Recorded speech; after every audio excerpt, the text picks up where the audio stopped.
G'day guys, it's Ash here from Health Workforce Queensland, and I'm the Health Workforce Connector for Far North Queensland. They've asked me to give you a bit of an update on the last 6 months, so let's hop right into it. Here's some of the highlights. Well, I must admit, when I first started this role, I felt a bit like the old scrub turkey, which for those of you who don't know, is one of Far North Queensland's iconic birds. Yeah, so I felt a bit like the old scrub turkey because I was just running around the flat, taking whatever scraps were thrown my way. So it was a bit of a scattered start, but once I found my groove, a lot of things started to fall into place, and yeah, I just wanted to tell you guys a bit more about that. So let's start with placements. So 85% of students who were eligible to do a placement this year from our North Queensland Grow cohort were able to come to Far North Queensland and do a placement in a healthcare setting. Now, this is all thanks to NQPHN's Going Rural North bursary, which helps students with travel and accommodation expenses when they come to Far North Queensland for a placement. So a big shout out to NQPHN, we couldn't do it without you.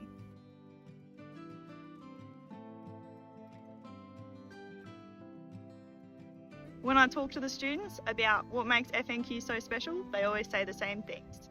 It's the community, the connections, and the country living. It's a different way of life up here in the hills, and it's something you have to come and see and experience for yourself. Another highlight for me has been the schools, especially coming from my experience working in a little school out west. Straight off the bat, this is something I could see us doing more with in this region, especially as part of our Growing Health program. To kick off, I attended the Careers Expo at Atherton State High School, one of the biggest high schools here on the Tablelands. It was great to chat to Year 10 students from Atherton and Mareeba about health careers and get them interested in attending a Grow event.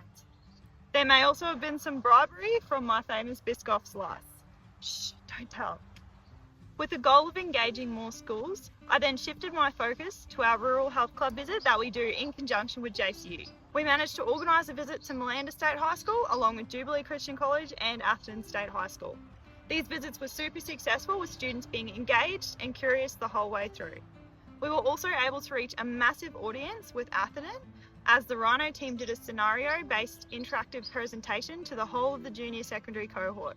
I then also attended the Year 9 Health and Wellness Day at Atherton State High School, where I ran health activities with the students.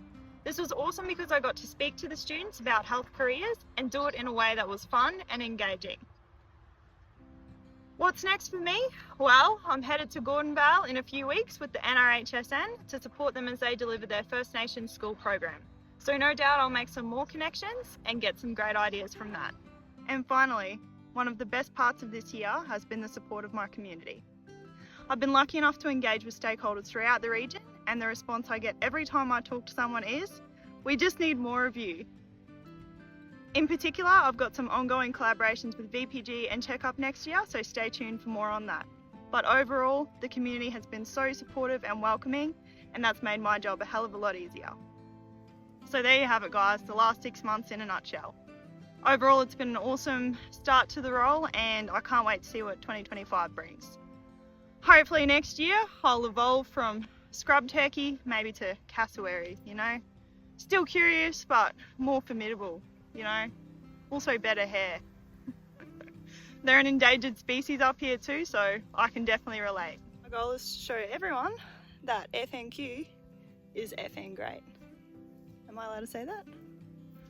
Business up the top, Crocs down the bottom. Till next time guys.